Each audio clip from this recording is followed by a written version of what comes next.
Hey, hey YouTube. Today we're doing a GC Champs Q&A. Let's get started. Was that good? Was that good? I hit that no. Okay, ask me whatever. Was the venue cold? It was actually so hot. We were all actually fucking sweating. We were actually sweating our balls off. We had to have towels because our hands were so sweaty. Normally they make the venues like they blast the AC so that you're cold. It was actually quite hot. Did Srgcat come up in comms? Yes, probably several times, unironically. What did your daily routine look like when you were in Korea? Oh my God, good question. Okay, on match day, you're either the second slot for matches or you're the first slot. So the first slot starts at 5 p.m. So the shuttle leaves several hours before the game. If the first match was at 5, we would have to be like downstairs ready at 2 p.m. So then we would leave, go to the venue. I usually didn't eat until we were at the venue because my tummy hurt because I was nervous. So I would just eat like a couple scoops of rice, call it a day. We would do hair and makeup. We would do our walkouts. We would do our warm-ups. And then 30 minutes before we go out on stage, we set up. We set up our peripherals. We make sure the audio is working. We do audio changes if we have to. And then we go back. Then we do on stage walkout, and then we play, and then the game happens. Then you have to do features, which is like basically like just content. You just do a bunch of content. You do like TikToks and stuff for Riot. You do like interviews with like journalists. You do the press conference, and then when you're done with that, then you can shuttle back. But yeah, what if you really wanted to pee? You can only pee between maps or before or after matches. What happens if you gotta poop on stage? You gotta hold it, babe. You gotta hold it. Do you have to filter yourself on stage even if no one else on your team can hear you? I mean, I didn't.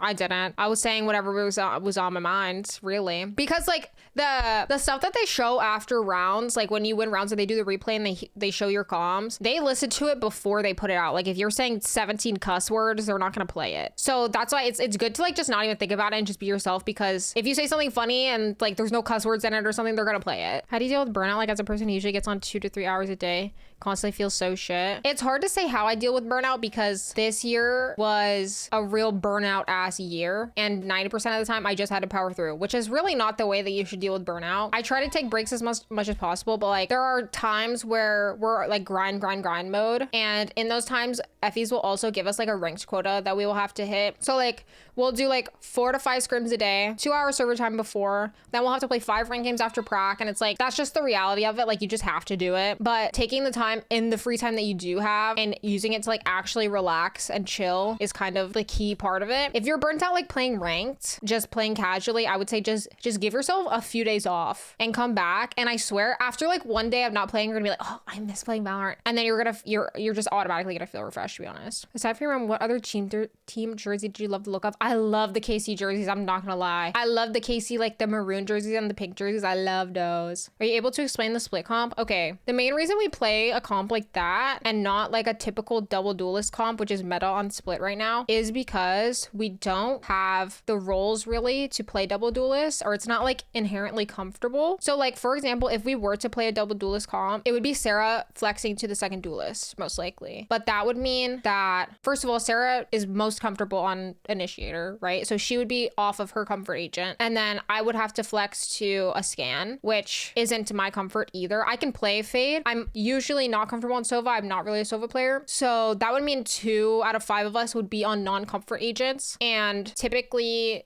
we like to keep it to at least just one person on a non-comfortable role, and it's usually me. Having 2 people on non-comfort agents that close to a tournament is like kind of sussy, so we'd rather just play into our strength of being on solo duelist. The issue with putting other people on duelist is, again, the problem lies that other people will have to fill their roles. So like if Nicole's on duelist, someone has to pick up Viper, so it would be me or Sarah on Viper. Then one of us has to flex to me or Sarah's role. It's like the only person it really makes sense to be on the second duelist is Sarah, because I can flex to her role quite easily. Is that the venue where LCK playing? Yes. Can you explain the infamous pearl plant? No. Okay, the only gag is that we never plant there in scrims. Quite literally, we don't plant there in scrims. So we're running into things that we are seeing for the first time in a match. I don't think we've ever planted there in a scrim. Had we done that in a scrim, we would have seen that scenario happen. We would have known, okay, you got to plant a little bit wider type shit. Do they give you time to meet the fans? Literally no. After losing the finals, obviously with several team, I was wondering how you guys dealt with the press interviews immediately after getting off stage. Like most people wouldn't. I think that it's a lot of experience. It's also, the questions are mainly usually directed at Mel and Effie's. They are both like really good at doing that stuff. As well as me and Sarah were not super upset. Like we kind of took it upon ourselves to be kind of like the rocks in that situation where we weren't like breaking down or anything. So we were willing to take questions that were directed at Nicole or Karn because they were more upset. So yeah, I think it really is just an experience thing. Like losing sucks balls, but at the end of the day, you still have to like fulfill the requirements by Riot, like doing the press conferences and doing the interviews and stuff after losing. Who would you have voted for MVP for your team? Yeah, probably Karn. I feel like Karn had such a jump in performance. Like I feel like she started off a little bit shaky and a little bit nervous, and I was really impressed at how she like skyrocketed in performance midway through the tournament. Like I really found that to be incredible, and I'm honestly just so proud of her for like being able to do that, because that's a really difficult thing to do. Are you guys allowed to take gifts from fans? Yes, but apparently we have to do it in like a discreet way because we were not allowed to directly go and take stuff from fans. Usually it would go through our manager and then to us. I love you, Contiga. I know you love to play Breach. What would you say you're most comfortable on Breach or KO? Because your KO is literally masterclass. Thank you. I would say I'm most comfortable on Breach because I just have the most hours on Breach more than anything. How do you guys balance being determined and competitive without setting expectations that are for yourself that are too high? Ooh, I think we actually used to fall into this trap, especially me and Mel, of like being like, we have to be the first GC player to break the barriers and be on a tier 1 team, and we have to be a representative for all women in the world. It's like, you can just play the video game and relax. You can just chill. Like you can just be okay. I think that we used to fall into that trap, and I think after like years of experience being like, maybe the whole world won't collapse if I make an oopsie, or the whole world won't collapse if I just have like normal expectations for myself and like I don't have to be Superwoman all the time. Like shit. Irritating or pressuring when the casters set extremely high expectations? To be honest, I think I felt that way. I think after being on the analyst desk, I understand what it's like to be an analyst and to be not a caster, but like someone in that environment where you have to speak a lot about the teams that are playing. And at the end of the day, they're creating a narrative and creating a storyline more than anything. And so if they're saying, oh my God, SRG are the team to beat, blah, blah, blah, blah, blah. It's like, that's what they're paid to do, is create hype and create a storyline and hype us up and like make it more interesting for everybody to watch. I respect the hell out of them, and I appreciate all of the positive and nice things that they say about us and like how much they do hype us up, especially analysts that point out support players as well. Like they don't just take the time to like point out like the star duelist. I like that when they have analysts like Potter who are like deeply involved in Valorant and have like a team of their own who understand and notice smaller things that support players do to like create a team or like make a team better. How much research did you do for it when you were on the analyst desk? Research is a strong word. What I would do is like the day before, when I knew what the matches were, I would just go and basically like search the matchups, like previous matchups that the teams had against each other, or like who was statistically performing the best on each team, and just like things that would be easy conversations to have while on the analyst desk. Should the viewers subscribe to your YouTube and follow you and subscribe on Twitch? That would be pretty awesome. What are your thoughts on the SRG audience / influencer audience on Grand Finals Day? Honestly, I didn't notice that like some of the seats were empty, to be honest, but looking back, I definitely wish that you guys got priority to be closer to us, because I like turning around and immediately seeing like our fans, you know what I mean? Like our super fans being immediately behind us. I love that. I think typically also at VCT Americas, whenever we got influencer seating, or like when Caleb was on C9 and we got influencer seating, we were always in the far back to not take away the fan seating in the front. Like we were always the furthest back that you could go. And I feel like they should just make that the case for every VCT event, or like they could just use the influencer like booths, like the area where like Fnatic was sitting as well. I feel like that could be a better alternative, to be honest. Do y'all get paid even when there's no tournaments happening? We get paid a salary, yes. How do you see your individual performance in GCC, and do you think there's some major aspect you have to work in? I don't think there's like something glaringly obvious in my gameplay that was like wrong. It really was just like minor mistakes from all of us, to be honest. I don't think that there was like one big issue from any of us that was the problem.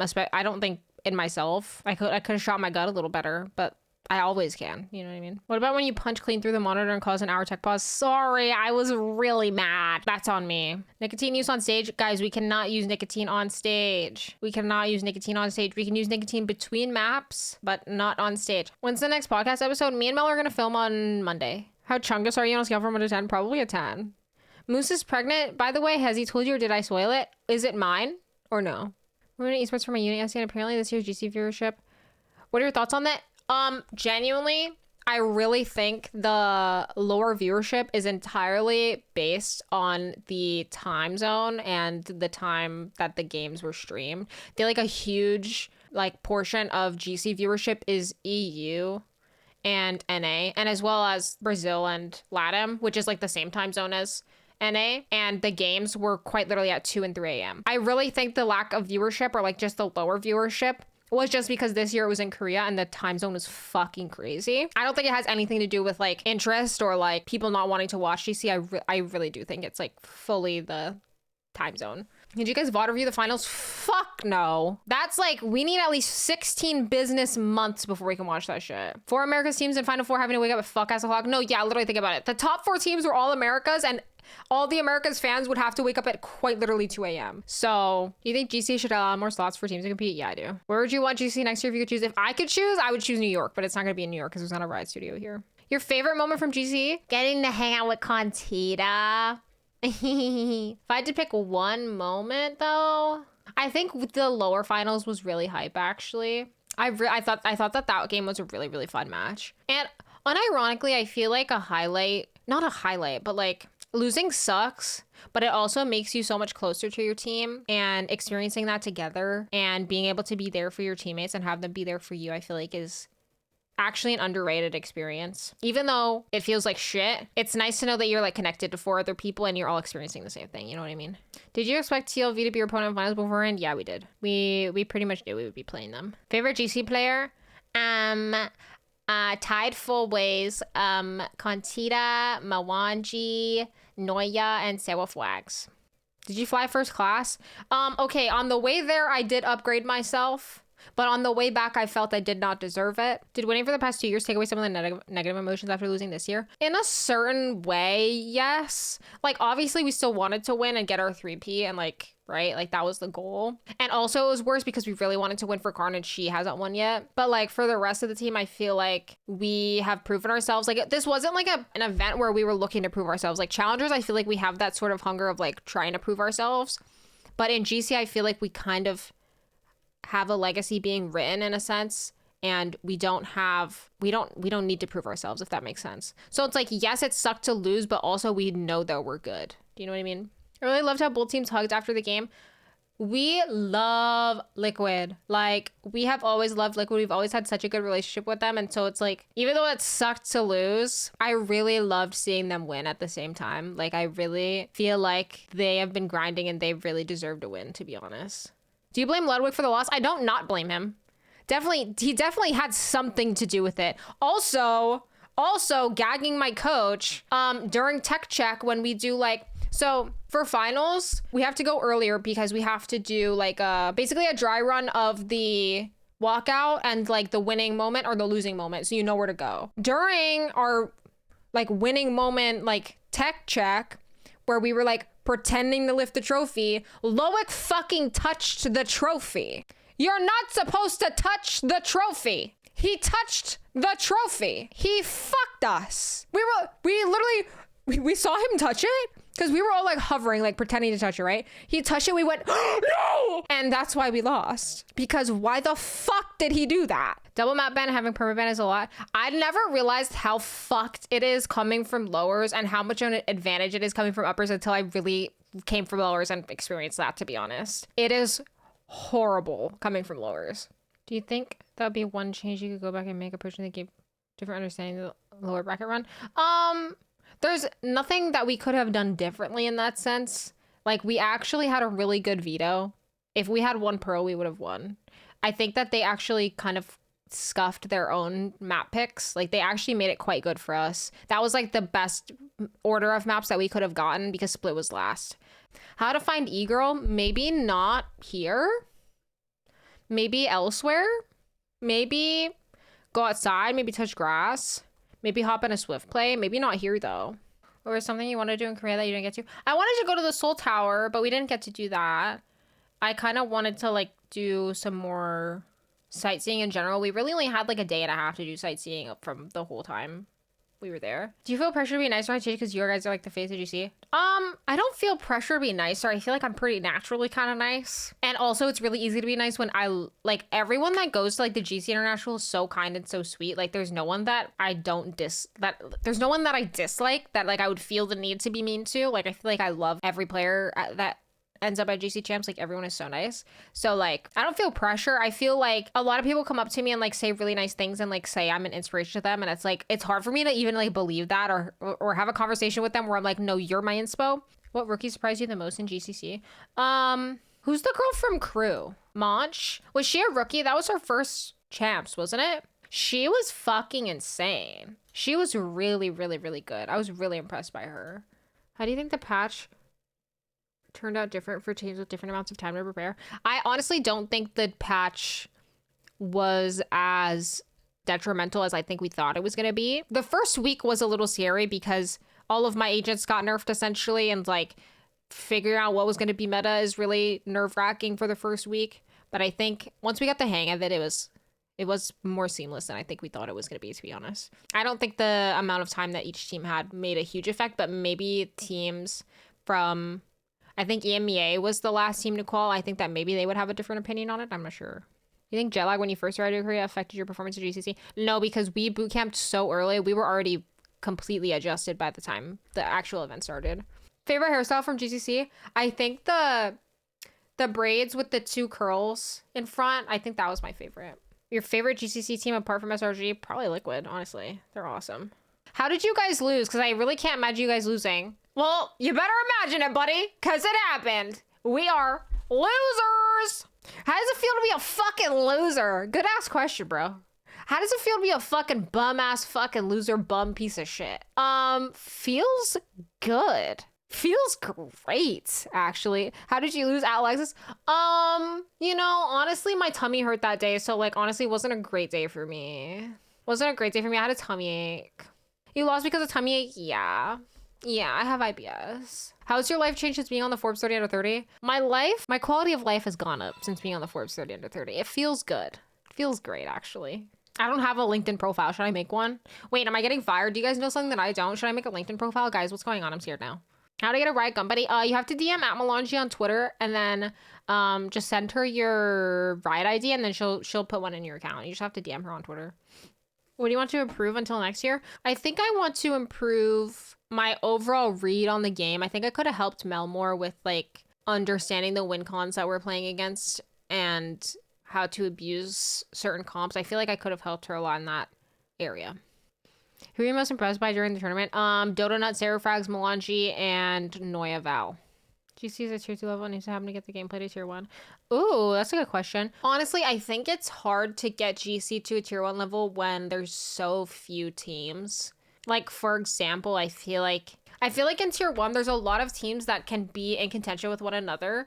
But I feel like for us right now, it's like us and Team Liquid, and then like everyone else is like a few steps below.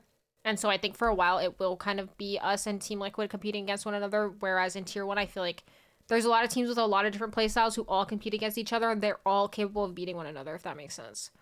Do you think you have to dump Moose and date Donut to get the girlfriend on the team buff? Yeah. I've been wondering like how to break it to Caleb that like I need to start dating Karn. And that concludes this Q&A. Thank you so much for watching. Really appreciate you tuning in. See you guys next time in the next video.